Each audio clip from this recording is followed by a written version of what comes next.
What's up amigos, Diablo 4 is right around the corner and I am continuing my build guide series.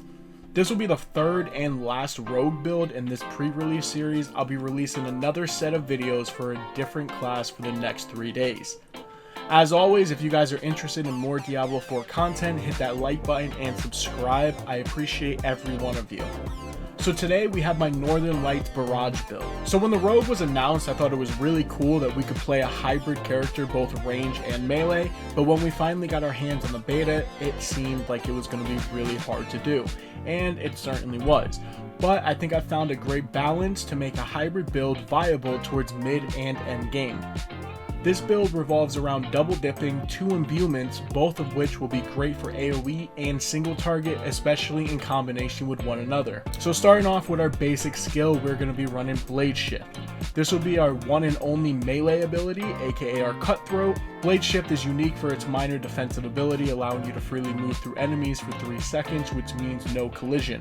This is actually pretty useful when we need to kite, reposition, etc. And as a range character at that. Enhanced Blade Shift grants us 5% movement speed while Blade Shift is active, up to a 20% movement speed increase. Now primary Blade Shift is another defensive layer. This gives us 15% to all non-physical resistances, meaning elemental resistances, and reduces duration of incoming crowd control effects by 20%. Barrage is our main ability of the build.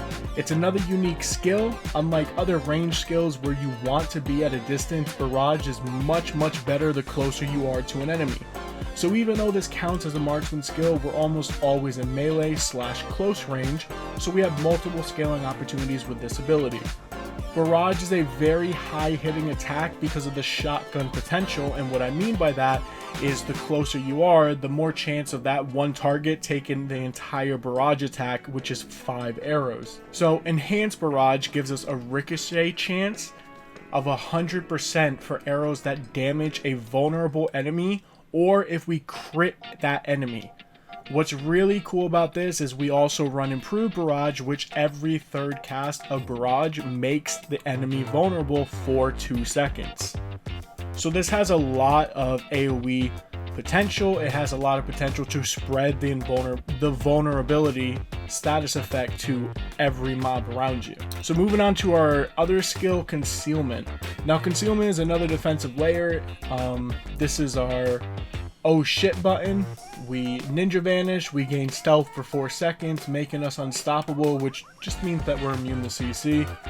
Granting us 30% movement speed and allows us to move freely through enemies just like our Blade Shift. When we use Concealment, we also gain 40 energy from enhanced stealth. Another huge reason why we are opting to take Concealment, other than, Dark Shroud, is countering stealth. Countering stealth, when we break Concealment with a spell, in this case it will always be Barrage, we are guaranteed to crit. So moving on to our imbuements, like I said earlier in the beginning of the guide, we use 2 imbuements. We use Shadow Imbue and we use Cold Imbue. Now Shadow Imbue is something we need to synergize with an aspect to really take the build over the top, but it's still great regardless or not if you have it. So, Shadow Imbuement, so to say, infects an enemy, puts a mark on that enemy. If you kill that enemy, they will explode on death. If you use it on a single target, let's say a boss, and they don't die, they still take 56% extra damage, so it's still useful in single target situations as well, but it really thrives in AoE. So we take Enhanced Shadow Imbuement to obtain 15% increased crit strike chance against injured enemies infected with Shadow Imbuement. Injured means 35% or less HP. Now we are opting to take Blended Shadow Imbuement over Mixed. Blended will give us another vulnerable infliction every primary explosion of Shadow Imbuement. So the reason we take Blended instead of Mixed is simple. We are always going to be engaging with cold, just the way the build works, especially when we get those aspects I was talking about earlier. So the aspect I was actually talking about is Icy Alchemist Aspect. It gives us a lucky hit, Damaging a chilled or frozen enemy with shadow imbued skills has a 75% chance to release an explosion that deals X amount of cold damage to that target and surrounding enemies, chilling them for 15%. So as you can imagine, when you get this aspect, you want to open up with cold imbue. Always make sure that they are chilled and crowd controlled, because we will be scaling crowd control on the build. And then we open up and finish them off with shadow imbuement. It's just a nice double dip. For our ultimate, we are choosing to use shadow clone again.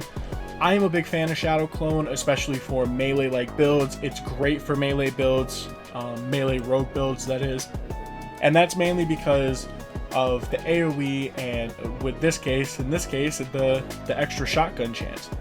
Your shadow clone will mimic your actions for 15 seconds. It will mimic your skills, and it'll do 80% of your damage. Alright, so if you've watched our other two videos on our rogue builds, we have a lot of flexibility when it comes to key passives. This is no different. Although there is one definite winner here, I feel, but you can still run what you feel like running. The winner here for me is close quarters, and this is where the hybrid build really comes in to shine. So the way that close quarters combat works is when we damage a close enemy with marksman or cutthroat skills, each grant a 10% attack speed. The subtext here says, while both attack speed bonuses are active, both, meaning the marksman and cutthroat, which gives us 20% attack speed for 8 seconds. We also deal 20% increased damage against crowd control enemies. We're always going to be constantly spamming blade shift for our regen. We're always going to be shotgunning with barrage. This right here is much better in terms of damage than any other keystone that you can run. The second place one that I would say is definitely victimized, and even then this is really mediocre to close quarter combat.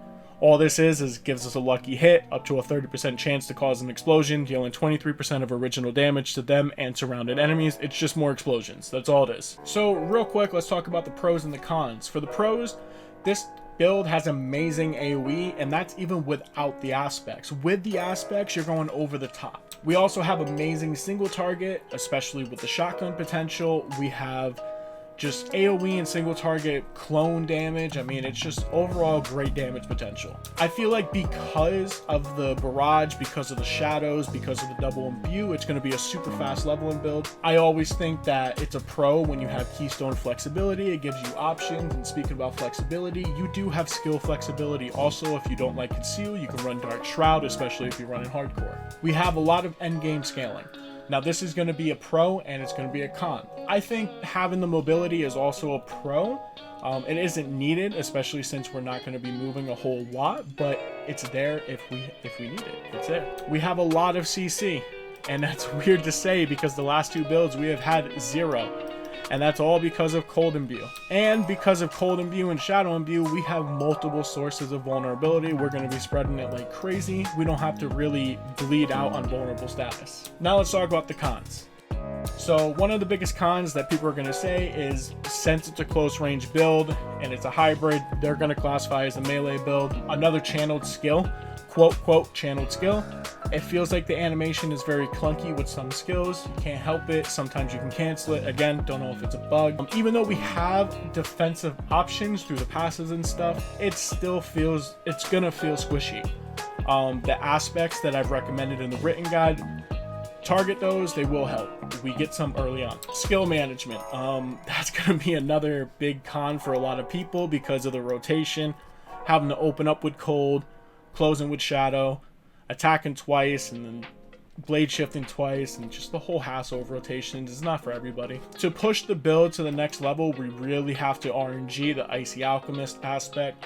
This doesn't come from a specified location. If it does, then we don't know about it yet. So we just have to get it to drop or maybe gamble it. And the last con is it's definitely min-maxing. Min-maxing is not for everybody. Lots of scaling affixes confuse, the casual player, and that I try to help with in the written guide. I try to explain everything. I try to help the best I can. So a quick rundown of our passives. Again, if you've watched my other rogue videos, they are the same. These are just going to be your staples. They're going to be built into every build that anybody ever shows. Since this is a melee/close build, we are building into sturdy. We are slamming 3 points into this. We don't run Dark Shroud, so we need this damage reduction, I feel. Sturdy is pretty clutch. We run Siphon and Strikes, which again, once we crit enemies that are close, we siphon 2% max life in this case for the Renown 10 version. In Renown 1, we're only running 1 point in here. We're always slamming 3 points in the Weapon Mastery. What's pretty, unique about this is, we get a bonus for all of this, but Blade Shift really doesn't do a lot of our damage, so we're primarily looking at bows and crossbows. Like I said in my rapid fire build, I will always prioritize bows because of just the animation, the channeling of rapid fire, and in this case, barrage is the same thing. Sometimes it'll cancel, sometimes it won't. I don't know if that's a bug from the beta, but Agile, using a cooldown increases your dodge chance by 8% for 3 seconds. Exploit, you deal increased damage to healthy and injured enemies. Healthy enemies, 80% or more HP. Injured enemies, 35% or less HP, aka execute phase. We take a point in the Shadow Crash. This just gives us a lucky hit, the chance to stun. We're not really looking for this. The big one here is consuming shadows. Each time we kill an enemy with shadow damage, you generate 10 energy. So every time an enemy dies from shadow imbuement, they chain explode.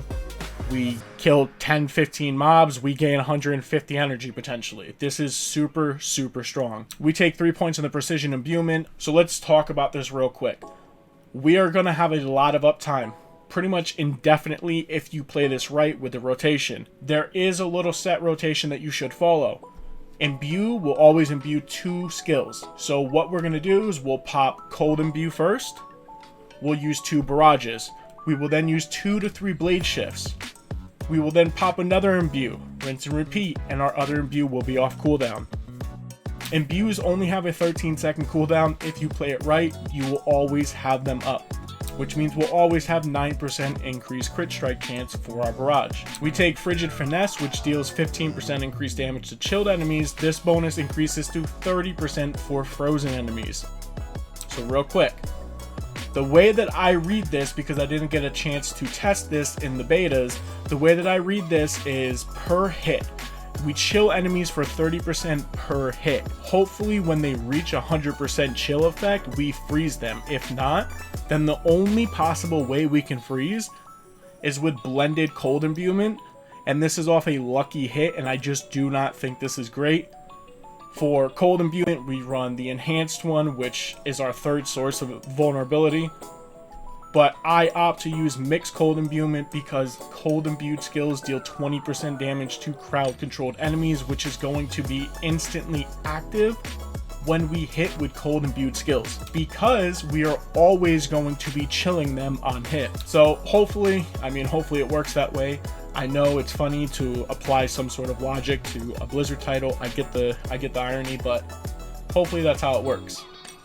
Moving on, we have Adrenaline Rush. While moving, you gain 5% increased energy regen. We're constantly going to be moving, but not too much, so really this will only apply when we're blade shifting to regen, when our primary focus is to move, phase through enemies, reposition, and shotgun. So the big thing here is haste. And just like my rapid fire build, this is mainly targeted at the fact that we're always going to be spamming barrage, especially when we have 2 imbuements that we're going to be cycling on rotation.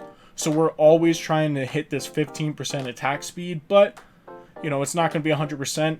So make sure you try to utilize the movement speed as well with our Adrenaline Rush and the Blade Shift to reposition, regen your energy, and just keep spamming. So it is worth noting that as my other 2 guides, I have a written guide. I'll always link those in the description. You can see the affixes that you're looking for to scale the build for damage. You'll see a list of uniques that are great for the build. You'll see a list of aspects that you want to hunt for as well. And I think that's it. So again, this is my last one for Rogue. Tomorrow we'll be focusing on another class. Which class? I have no idea, but we'll figure it out. As always, if you enjoyed the content, don't forget to like and subscribe for future content. And until next time, amigos, take care.